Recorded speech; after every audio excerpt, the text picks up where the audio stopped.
Activism among high profile athletes shot to new heights in 2020, prompting Sports Illustrated to name the activist athlete as the magazine's celebrated sportsperson of the year. Is athlete activism poised to make an even greater impact in the year ahead? Dr. Sean Anderson is Associate Professor of Communication Studies at Loyola Marymount University. One of his specializations is activism within sports, and he just signed a book deal about pro sports figures becoming leaders of the Black Lives Matter movement. Thanks so much, Dr. Anderson, for taking some time today. Thank you for having me. Prominent sports figures understand now the power of the platforms that they have to affect social change. Have they always? What is the history of sports and social protest? So, whenever there's been a sort of national movement towards social justice, whether that was the Civil Rights Act movement just shortly under a century ago, just 50, 60 years ago, athletes were present. One of the most prevalent athletes of that time was Muhammad Ali. You had Bill Russell, Jim Brown, fighting for change, fighting not only just racial injustice, but they were also fighting against going to war when they felt like we didn't need to, or environmental issues, or issues about equity and pay. You had a lot of these athletes, even back then, moving this movement forward. And then when athletes started to become paid more, I would say somewhere around the 1980s, you saw this sort of dormancy of athlete activism, where these athletes became commodified. So in a sense, if you pay them, they'll probably shut up, and then they will, not necessarily get into a lot of trouble. But athletes today are now seeing injustices even more and are no longer wanting to be silent. And in many cases, looking at the fact that they don't care about the money at that point. They want to see social justice made right. Well, athletes often hear the phrase stick to sports. It's a phrase that's demeaning in more ways than one. How can sports be a fundamental part of our culture, but only for entertainment purposes? Is there a big disconnect between fans and athletes in this regard? Well, it's this. When you're talking about telling athletes to stick to sports, it's really, like you say, testing their intelligence, looking at them as bodies for entertainment and nothing else.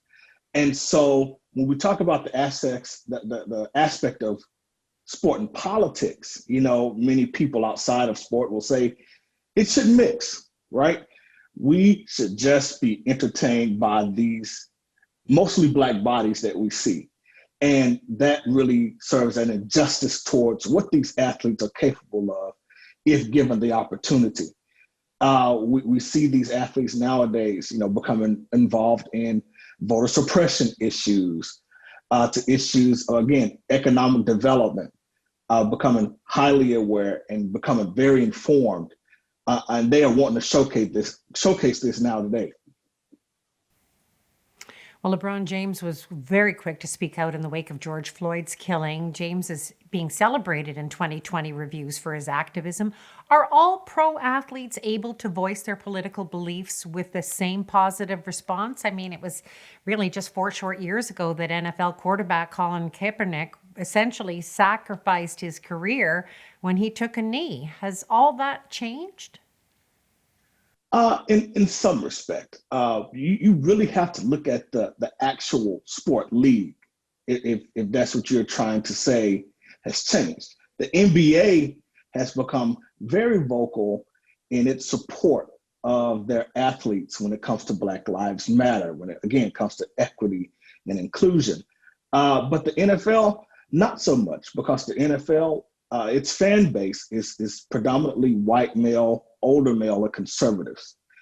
And to answer to that fan base is to not really support athlete activism, as you would say the NBA would, which has a younger, more liberal fan base.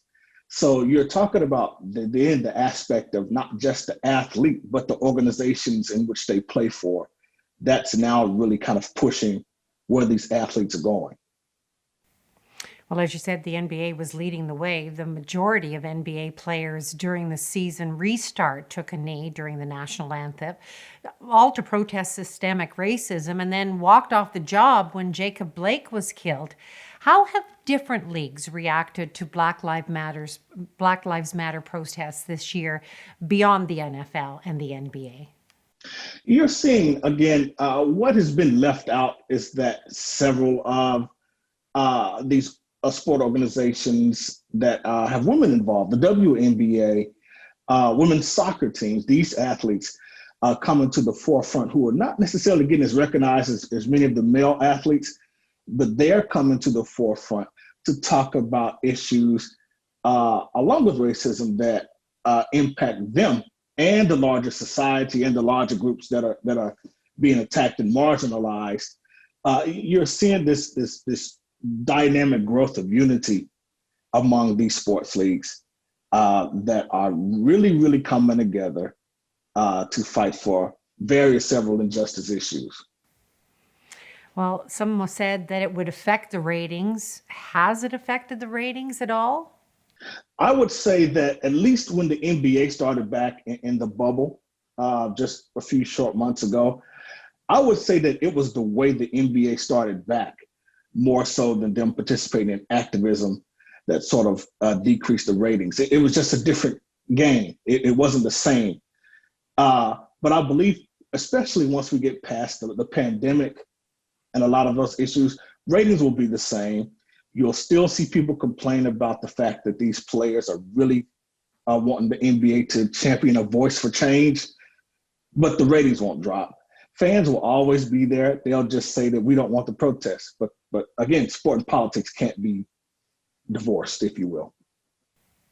Well, how deeply is professional sports implicated in these protests now? Is athlete activism here to stay? Are we likely to see this increase after this year? I would say, because now that the organizations, the NBA, you just now released an inaugural grant for organizations to be able to combat social justice issues. So they've given monies to several nonprofits out here who are wanting to push change. So as long as the organizations are willing to support the players, then the players will continue to step up whenever there's a social justice issue at hand. And so I don't see it going away until these issues are eradicated. Now, that may take some time, but as long as the organizations support these players, I can see it going for years to come.